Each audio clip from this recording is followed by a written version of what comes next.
기도라는 제목의 말씀을 나누고자 합니다. 역사상 최고의 이 영국 최고의 이 극작가 바로 셰익스피어죠. 셰익스피어가 했다는 말로 남겨진 유명한 한 말이 있습니다. 힘들 때 우는 자가 삼류다. 힘들 때 참는 자는 이류다. 힘들 때 누가 인류죠?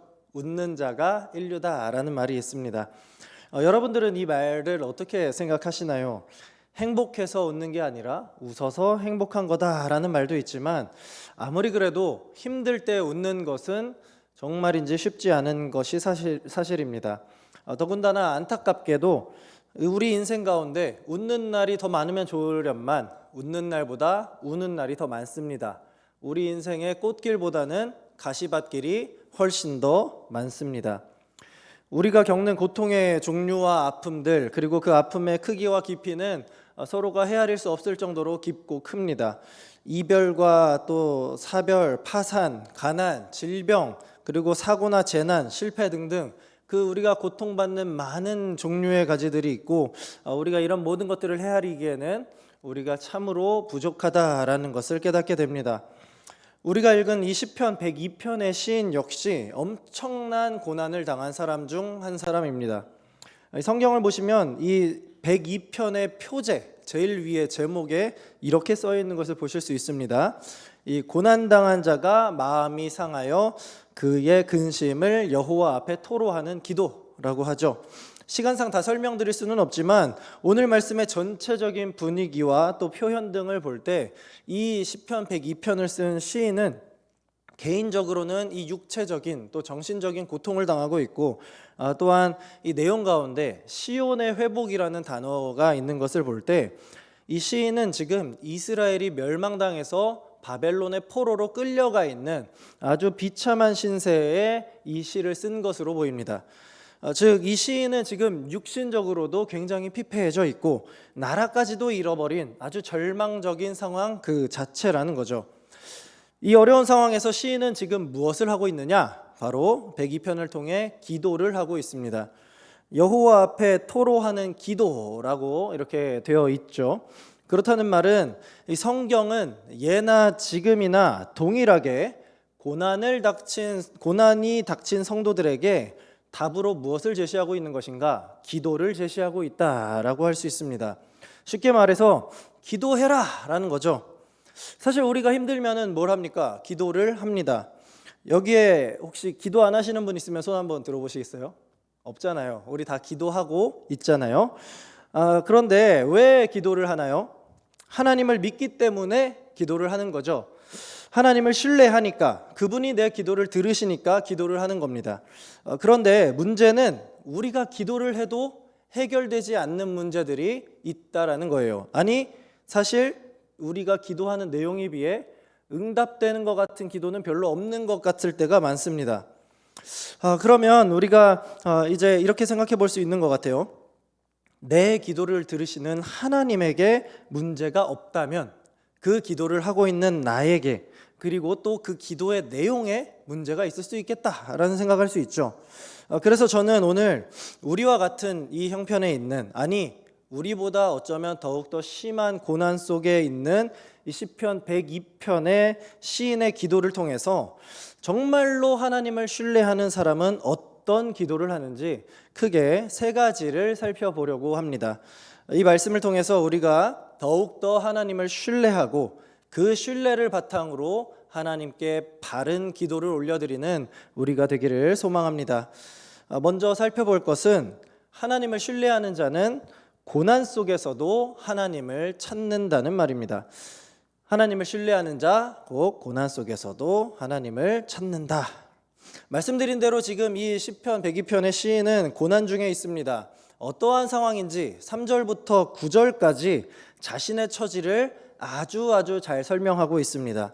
그리고 그들의 하소연을 보면 너무나 괴로운 그리고 너무나 갈 곳이 없어서 방황하고 있는 우리의 모습들이 보이기도 합니다.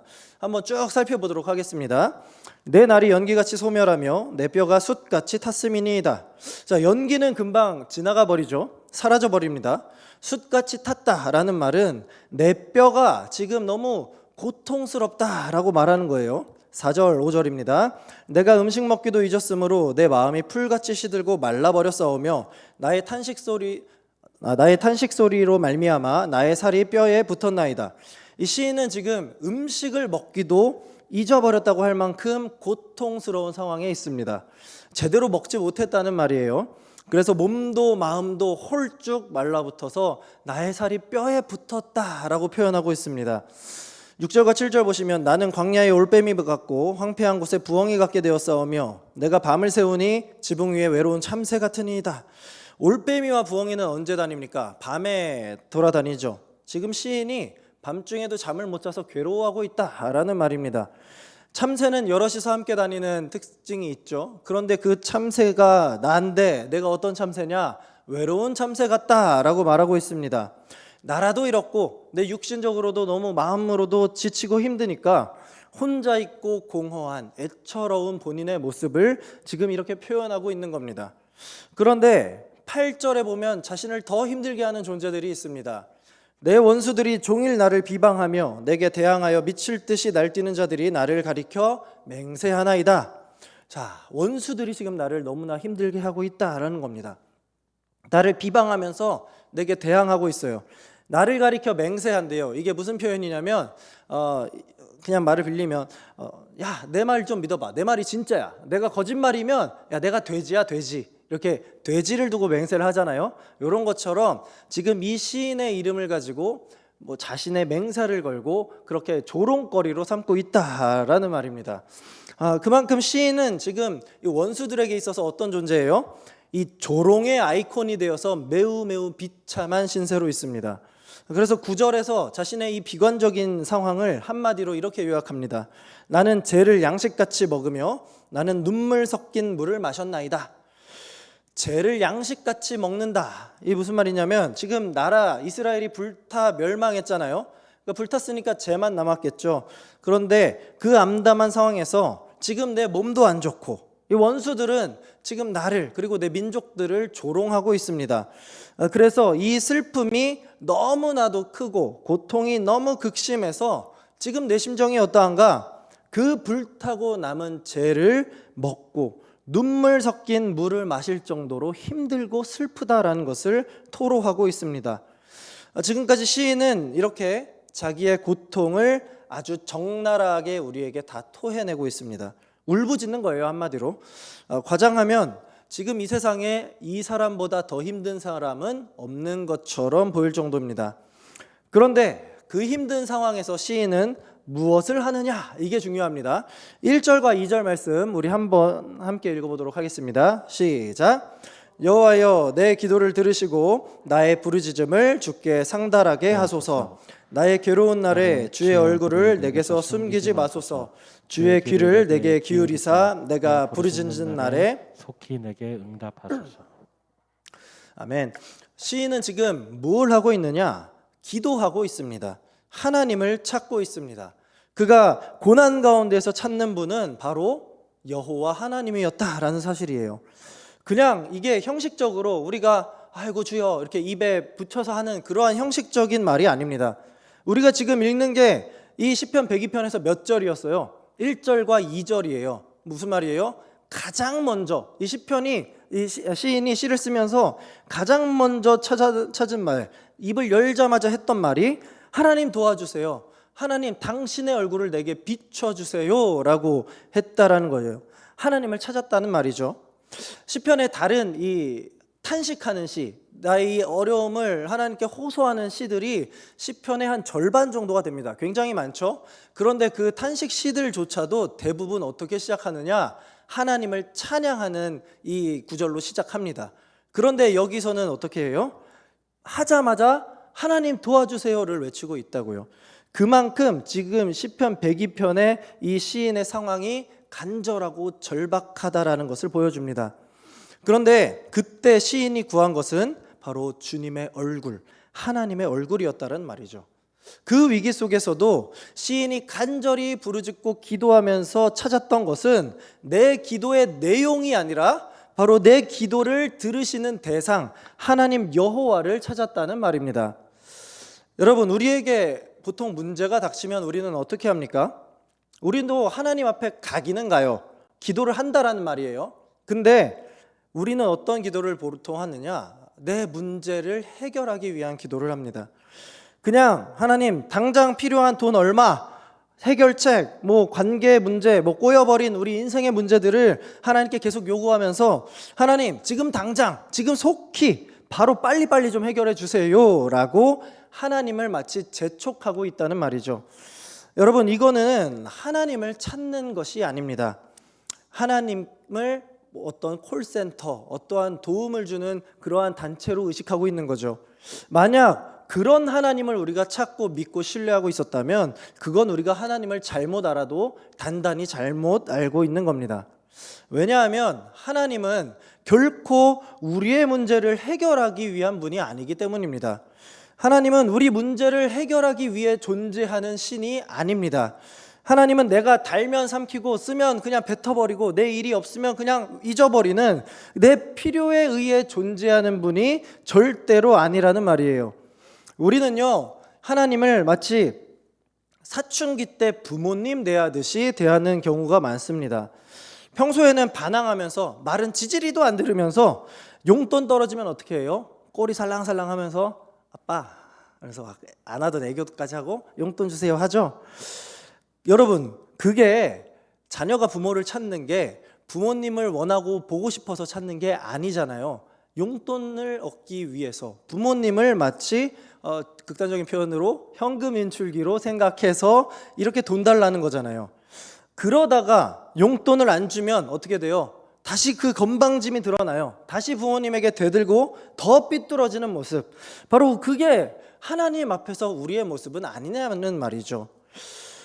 이 시편의 저자는 우리랑 똑같이 힘들고 괴롭습니다. 그런데 그 힘든 날에 무엇을 구했는가? 문제 해결을 구하는 것이 아니라 하나님의 얼굴을 구했습니다. 이러한 상황 가운데서도 이 괴로운 날에도 주의 얼굴을 구하고 있고요. 주의 귀를 내게 기울이사 하나님의 귀를 나에게 달라고 요구하고 있습니다. 즉, 내 기도의 내용이 이루어지게 해달라라는 기도보다도 내 기도를 들으시는 하나님의 응답을 기다리고 있어요. 여러분, 기도가 바로 이것입니다. 하나님을 신뢰하는 자의 기도는요, 내 문제를 해결하는 데에만 정신이 팔려 있지 않습니다. 내 기도를 들으시는 당사자 하나님 아버지를 찾는 겁니다. 기도하는 내 시선이 그러면 어디를 향하는 거예요? 내 문제를 보는 것이 아니라 내 모든 기도를 듣고 응답하시는 하나님께 향하고 있다는 거죠. 그러면 우리가 이렇게 바뀌게 되는 거예요. 문제가 아니라 하나님을 바라보면서 기도하게 되는 그 순간부터 우리는 이전에 내 시선에서 보였던 그 문제들은 어떻게 바라보게 돼요? 내 시선에서 보는 게 아니라 하나님의 시선에서 그 문제를 바라보게 됩니다. 그러면서 하나님이 나와 함께 하심을 깊이 체험하게 되고, 그래, 이 고난을 하나님께서 주신 뜻이 무엇인가 라고 하나님의 뜻을 깨달을 수 있게 됩니다. 그러면서 내 기도 제목이 내 입맛대로 되는 기도 제목으로 되는 게 아니라 하나님 뜻에 맞는 기도로 조금씩 변화되고 그에 따라 내 신앙도 점차 성장하게 되는 겁니다. 즉, 기도란 내게 닥친 문제를 당장에 해결하는 것이 결코 아닙니다. 기도란 내 삶이 내 뜻대로 움직여지지 않더라도 하나님이 그럼에도 불구하고 나와 함께 하신다라는 것을 깨닫는 하나님과의 교제입니다. 막막한 인생에서도 살아나갈 힘을 얻는 것이 기도입니다. 누가 나와 함께 하시니까요? 하나님이 나와 함께 하시니까. 그 하나님을 향한 확신을 가지는 것, 그분과의 교제를 계속해서 이어가는 것, 그래서 내 삶의 어려운 문제를 마주하더라도 그것을 헤쳐나갈 용기를 얻고 버텨내는 힘을 얻는 것, 그것이 바로 하나님께 올려드리는 기도라는 겁니다. 기도의 응답에 따라서 여러분 결코 일희일비하지 마십시오. 기도란 하나님 아버지, 그분의 이름만 불러도 내가 살아갈 충분한 이유로 분명해지고 살아갈 용기와 힘을 얻는 것입니다. 이것을 꼭 기억하시고, 오늘도 우리가 이따 끝나고 기도하잖아요. 그 기도하실 때에 내용이 아니라 아버지 하나님을 구하는 데에 먼저 힘쓰시는 저와 여러분들 되기를 소망합니다. 둘째로 우리가 하나님을 신뢰하는 자를 보고 있죠. 하나님을 신뢰하는 자는 고난 속에서도 내 죄를 발견합니다. 지금 이 나라와 이 민족의 멸망, 이 민족적인 재앙이 있어요. 내 육신의 고난까지 있습니다. 지금 이 시인은 괴로워요. 그런데 그 고난에 대해서도 시인은 이렇게 고백합니다. 주의 분노와 진노로 말미암음이라 주께서 나를 들어서 던지셨나이다. 여러분, 시인은요 이 102편에서 자신의 죄가 무엇인지 구체적으로 명시하지는 않습니다. 그러나 시인은 자신의 고난이 하나님의 진노의 결과다라고 고백하고 있습니다. 즉 시인은 지금 이 어려운 환난과 고난이 내 죄로 말미암아 하나님께서 진노하셨고 그 진노로 인해 내가 지금 고난을 당하고 있는 거다라고 이 모든 원인의 전적인 책임을 자기의 죄로 인한 하나님의 진노라고 고백하고 있는 겁니다. 내가 운이 좋지 못했네, 누구 때문에 이렇게 됐네, 이런 거 하나도 없습니다. 다른 데서 이유와 책임을 찾지 않는다는 거예요.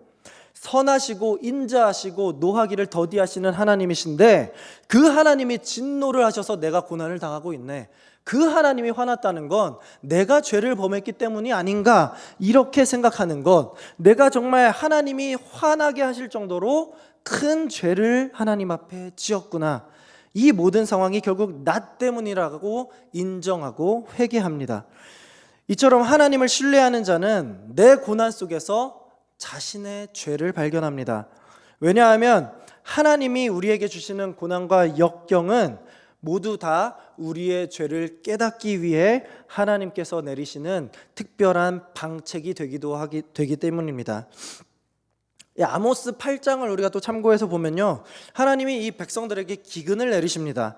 그러면서 뭐라고 하시는지 잘 보세요. 주 여호와의 말씀이니라. 보라, 날이 이를지니라. 내가 기근을 땅에 보내리니.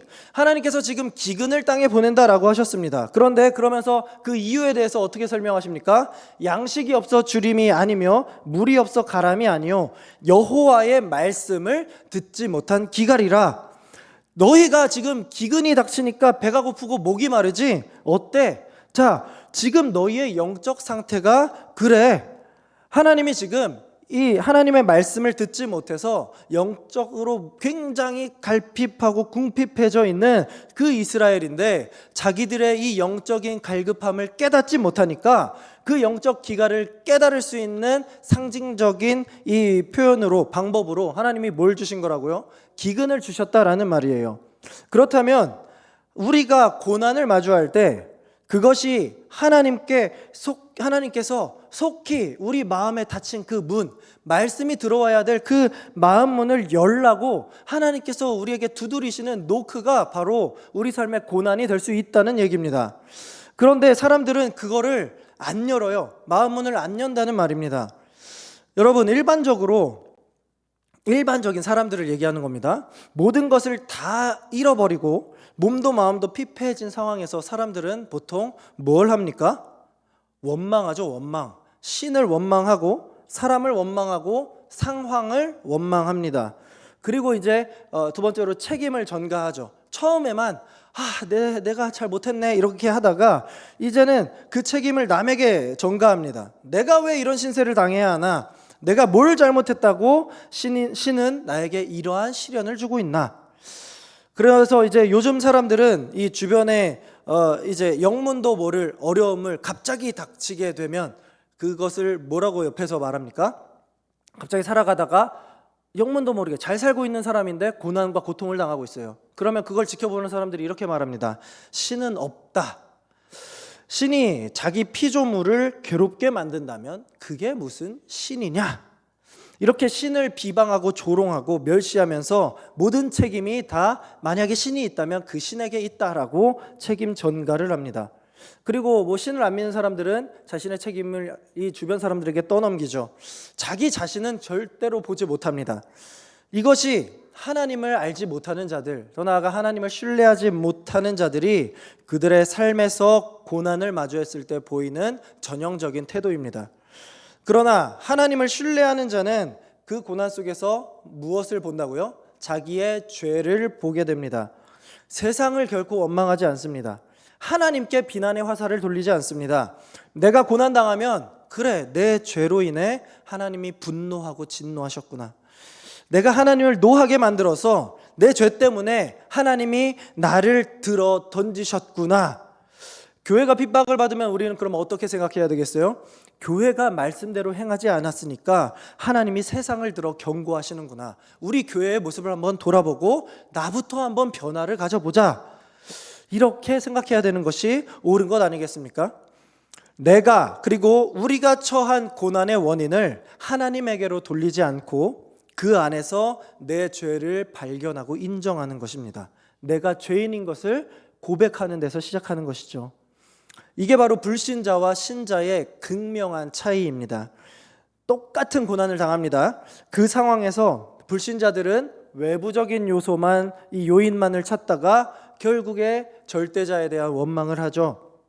그러나 신자는 내 죄 때문에 하나님이 진노하셨음을 깨닫고 그것을 하나님께 아뢰고 회개합니다. 이것이 바로 하나님을 전적으로 신뢰하는 자의 자세입니다. 여러분은 하나님이 계시다는 것을 확신하고 계십니까? 그렇다면 실존하시는 하나님께서 왜 그분을 믿는 나에게 이러한 고난을 주시는가? 우리는 한번 깊이 고민해보고 생각해볼 필요가 있습니다. 하나님이 왜, 내가 하나님을 잘 믿는데 왜 나에게 고난을 주셨는가? 여러분, 우리 어릴 때의 부모님을 한번 생각해보세요. 아버지는요, 이유 없이 자기 자식에게 회초리를 들지 않습니다. 내 인생의 고난과 시련은 이 영적 기갈에 놓여서 죄를 쌓아가는 나를 하나님이 깨우치시기 위해 하나님께서 내 인생에 깊이 관여하시고 관심을 가져주신다는 것을, 관심을 가져주시는 것이라는 것을 우리는 한번 깊이 생각해 볼 수 있어야 합니다. 이것을 꼭 기억하시고 이 고난을 당한 때일수록 다시 한번 우리 하나님 아버지께로 시선을 고정하시면서 하나님의 뜻을 발견하고 그 하나님의 뜻에 내가 어긋나지 않았는지 내 죄를 돌이켜 회개하시는 저와 여러분 되기를 소망합니다. 마지막으로 하나님을 신뢰하는 자는 어떠한 경우에도 하나님의 도우심을 확신합니다. 시인은 이 비참한 자신의 모습, 지금 이 어쩔 수 없는 상황 가운데 유한한 한계에 대해서 이렇게 고백합니다. 11절입니다. 내 날이 기울어지는 그림자 같고 내가 풀에 시들어짐 같으니이다. 자, 나는 지나가는 존재라는 거예요. 그냥 그림자처럼, 그림자 잠깐 있다가 싹 사라져버리는 존재. 풀도 한순간 자랐다가 금방 시들어버리지 않습니까? 그러한 얼마 안 되는 유한한 존재, 어쩔 수 없이 곧 죽게 되는 연약한 존재다라는 것을 고백합니다. 우리의 인생이 그렇다는 거예요. 그런데 반대로 바로 이어지는 12절에서 이와 정반대되는 하나님의 속성을 얘기합니다. 여호와여, 주는 영원히 계시고 주에 대한 기억은 대대에 이르느니라.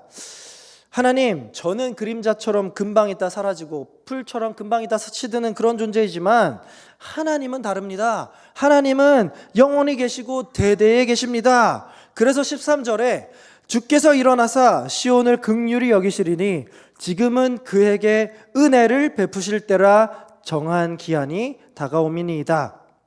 자, 하나님이 지금 일어나사 긍휼히 여기신다라는 거예요. 그 백성을, 시온을 긍휼히 여기사 지금은 그에게 은혜를 베푸실 때라, 이렇게 정한 기한이 다가온다라는 거예요.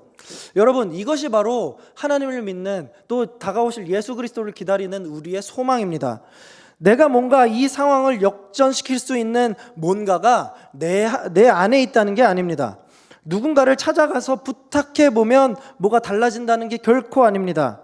하나님이 일어나사 하나님이 정하신 때에 나를 긍휼히 여기시면 바로 그때 하나님이 우리에게 풍성한 은혜를 부어주시겠다라는 거예요.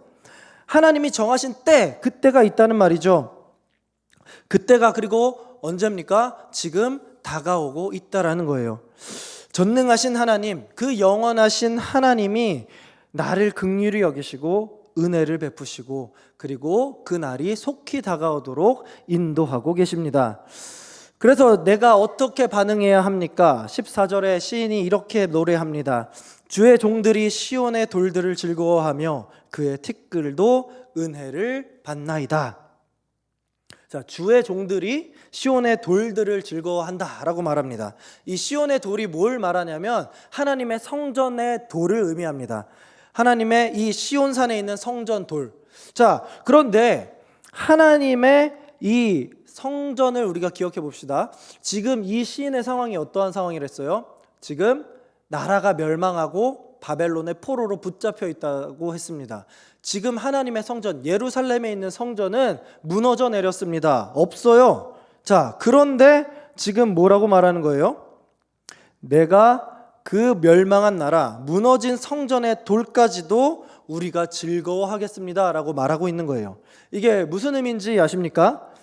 지금은 내 죄, 우리의 죄 때문에 나라가 멸망당하고 우리가 이렇게 비참한 신세가 되었지만 하나님께서는 반드시 우리의 기도를 들어주시고 하나님 나라, 하나님의 성전을 반드시 다시 회복시켜 주실 것이다 라는 확신의 기도를 여기서 하고 있는 겁니다.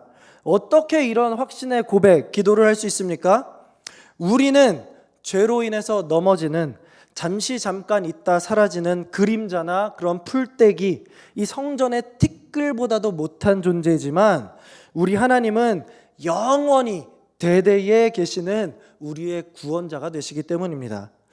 그래서 하나님의 얼굴을 구하고 자기의 죄를 깨달아 회개한 자에게는 하나님께서 실패와 절망을 주시는 것이 아니라 반드시 하나님의 도우심, 하나님의 회복, 하나님의 구원을 주십니다. 그래서 시인은 그 확신 속에 하나님이 나를 회복시키실 것이고 이 나라를 완전히 회복시킬 것이다 라는 그 확신 가운데 이렇게 고백합니다. 우리 17절의 말씀을 우리의 마음을 담아서 함께 고백하도록 하겠습니다. 시작.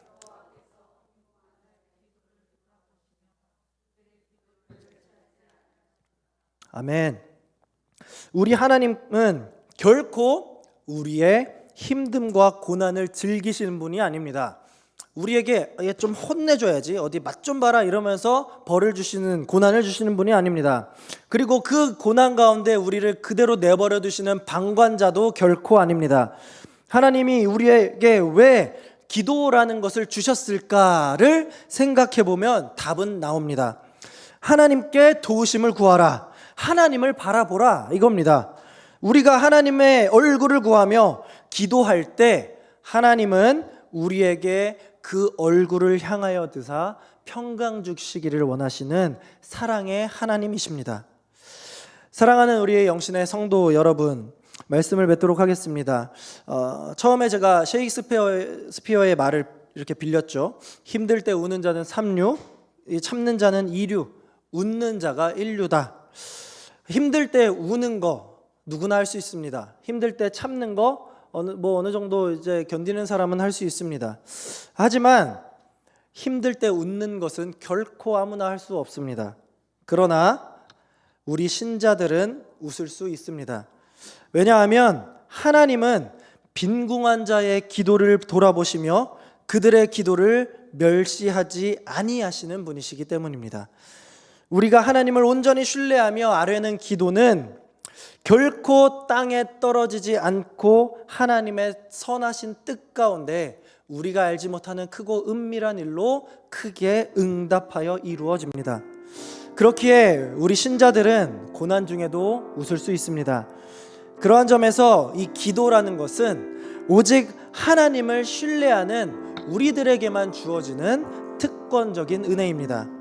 오늘 말씀을 꼭 기억하시고 인생 가운데 그 어떤 시련과 고난이 와도 수많은 조롱 속에서도 반드시 나를 구원해 주실 그 하나님을 신뢰하시면서 눈을 들어 하나님의 얼굴을 구하는 기도를 하며 늘 하나님과 동행하며 나아가시는 저와 여러분들 되시기를 우리 예수 그리스도의 이름으로 간절히 소망합니다. 아멘. 우리 오늘 말씀 생각하면서 함께 온전케 되리 찬양하도록 하겠습니다.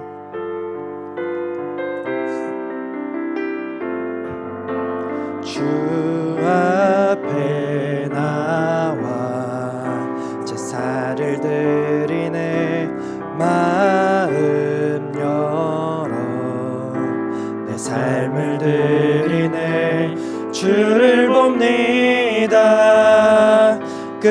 끝없는 사랑 날 회복시키네. 이제 눈들어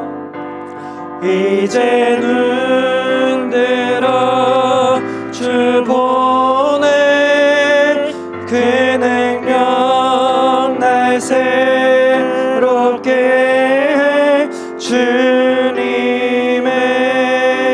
사랑 날 만지시니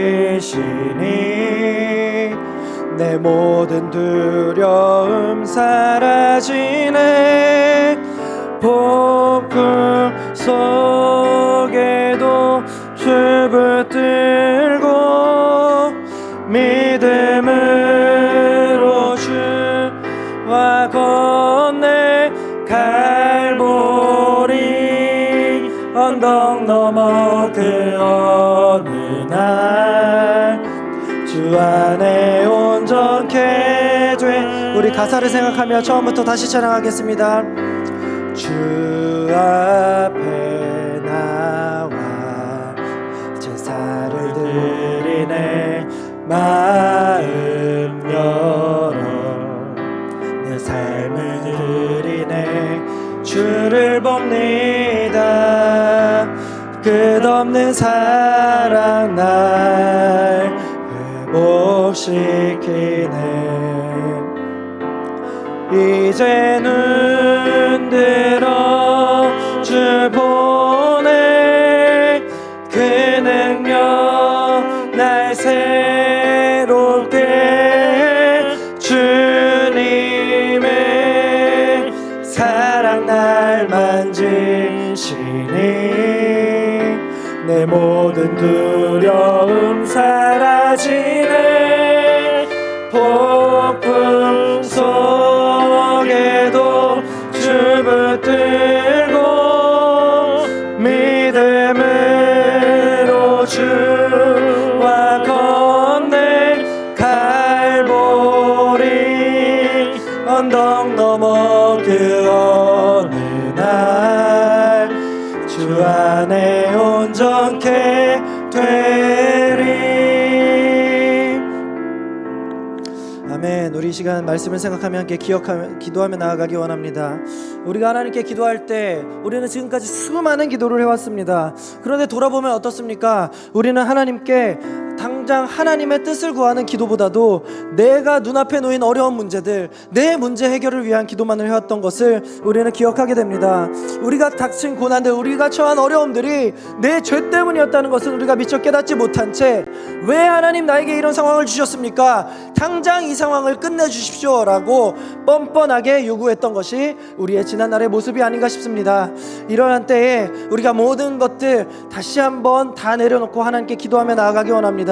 이제는 내 문제 해결에 초점을 두기보다는 내 눈을 들어 하나님을 바라보는 기도를 하게 하시고 내가 하나님의 시각에서 내 죄의 문제를 먼저 발견하고 깨달아서 하나님께 먼저 내 죄를 자복하고 회개하는 그러한 내가 되게 해달라고 함께 기도하시고, 두 번째로 어떠한 고난과 역경이 삶에 닥쳐오더라도 하나님께서 반드시 나를 구원해 주시겠다, 하나님께서 반드시 시온을 회복해 주시리라는 그러한 믿음의 확신을 가지고 온전히 우리가 끝까지 우리 하나님을 신뢰하는 자가 될 수 있게 해달라고 이 시간 이 두 가지 기도 제목으로 간절히 하나님께 기도하며 나아가도록 하겠습니다. 기도하시겠습니다. 아버지 하나님 감사합니다. 우리에게 하나님의 또 귀한 말씀을 허락하여 주시니 참으로 감사합니다. 아버지 하나님, 이 시편 102편을 보면서 우리가 삶의 고난과 역경을 만났을 때 하나님께 어떠한 자세로 임해야 하는지 깨닫게 하시니 참으로 감사드립니다. 이전에 우리는 하나님을 외면했고 하나님이 아니라 내 문제, 나에게 더욱더 신경 쓰며 나를 위한 어떠한 소원의 도구와 방편으로 하나님을 이용했던 것을 이 시간 고백하며 나아갑니다. 하나님, 애초에 고난과 모든 역경이 내 죄로 인해 기인한 것을 내가 깨닫지 못하고 하나님을 원망하며 하나님께 당장 이 문제를 해결해 달라고 뻔뻔하게 요구했던 나의 과거의 모습들을 하나님 모두 다 내어놓고 회개하며 나아가오니 아버지 우리를 용서하여 주시옵시고, 아버지 이제는 더 이상 내 문제 해결을 위해 하나님을 찾는 것이 아니라 하나님, 내가 믿음의 눈을 들어 하나님을 바라보게 하시고 하나님의 시야에서 나의 모습을 바라보며 내 죄를 깨달아 하나님께 엎드리며 회개하며 나아가도록 인도하여 주시옵소서. 우리 삶에 고난과 역경이 오더라도 나를 반드시 하나님께서 구원해 주시리라, 하나님이 나를 절대 버려두지 아니하시리라는 그 회복의 희망과 소망을 가지고, 아니 확신을 가지고 온전히 하나님을 끝까지 신뢰하는 우리가 될 수 있도록 인도하여 주시옵소서. 우리는 부족하지만 아버지 하나님께서 주시는 믿음 가운데 살게 하시고 끝까지 우리를 붙잡아 주시옵소서.